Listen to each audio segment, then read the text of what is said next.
Dear students, আমি BM sir বলছি। দেখো, আজ একটা গুরুত্বপূর্ণ বিষয় নিয়ে তোমাদের কাছে হাজির হয়েছি। আজ আমি উচ্চ মাধ্যমিক পরীক্ষার শিক্ষা বিজ্ঞানের একেবারে লাস্ট মিনিট সাজেশন তোমাদের দেব। দেখো, এখানে আমি যে সমস্ত প্রশ্নগুলো দিয়েছি সবগুলোই খুবই ইম্পর্টেন্ট। এগুলো করলেই তোমরা এখান থেকে কমন পাবে। তবে আমি যেগুলো স্টার মার্ক করে দিয়েছি সেই প্রশ্নগুলোকে একটু গুরুত্ব সহকারে পড়বে, কারণ এগুলো এবারে আসার সম্ভাবনা সবচেয়ে বেশি। তো দেখো, আর বেশি কথা না বলে সরাসরি আমরা আলোচনায় চলে যাই। প্রথম প্রশ্ন, মনোযোগ বলতে কি বোঝো? মনোযোগের নির্ধারকগুলি আলোচনা করো। শিক্ষাক্ষেত্রে মনোযোগের গুরুত্ব বর্ণনা করো। পরের প্রশ্ন, আগ্রহ বলতে কি বোঝো? আগ্রহ ও মনোযোগের সম্পর্ক ব্যাখ্যা করো। শিক্ষাক্ষেত্রে আগ্রহের ভূমিকা আলোচনা করো। পরের প্রশ্ন, থার্স্টনের বহু উপাদান তত্ত্বটি চিত্রসহ ব্যাখ্যা করো। নেক্সট কোয়েশ্চেন, সক্রিয় অনুবর্তন কাকে বলে? সক্রিয় অনুবর্তনের বৈশিষ্ট্য ও ভূমিকা ব্যাখ্যা করো। শিখন ও পরিণমনের সংজ্ঞা ও পার্থক্য বর্ণনা করো। পরের প্রশ্ন, প্রাচীন ও সক্রিয় অনুবর্তনের পার্থক্য আলোচনা করো। এ বিষয়ে প্যাভলভের তত্ত্বটি পরীক্ষা সহ ব্যাখ্যা করো। নেক্সট কোয়েশ্চেন, গেস্টাল্ট তত্ত্বটি বা অন্তর্দৃষ্টিমূলক শিখন তত্ত্বটি ব্যাখ্যা করো এবং এর তাৎপর্য আলোচনা করো।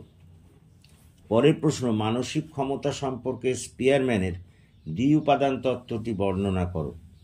নেক্সট কোয়েশ্চেন, কোঠারি কমিশনের প্রাথমিক ও মাধ্যমিক শিক্ষার কাঠামো ও পাঠ্যক্রম আলোচনা করো।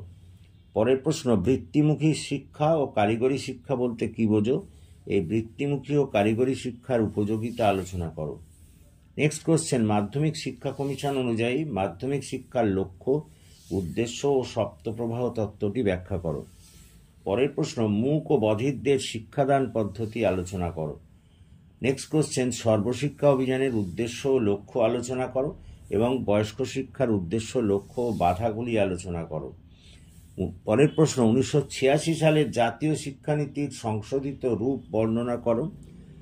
নেক্সট কোয়েশ্চেন, শিক্ষাক্ষেত্রে কম্পিউটারের ব্যবহার ও উপযোগিতা বর্ণনা করো।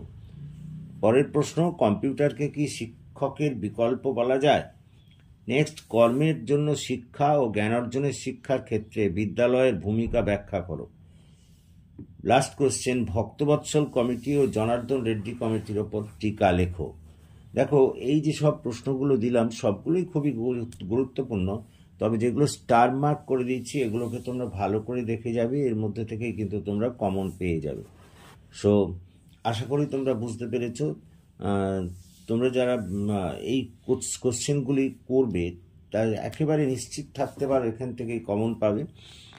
So please subscribe my channel. যারা এখনও আমার এই চ্যানেলটিকে সাবস্ক্রাইব করোনি, প্লিজ সাবস্ক্রাইব করো এবং আরও এই ধরনের যে সমস্ত আমি সাজেশন আনতে চলেছি সেগুলো অনুসরণ করো, তাহলে উপকৃত হবে। So thank you for watching and listening. Please comment, share and subscribe my channel.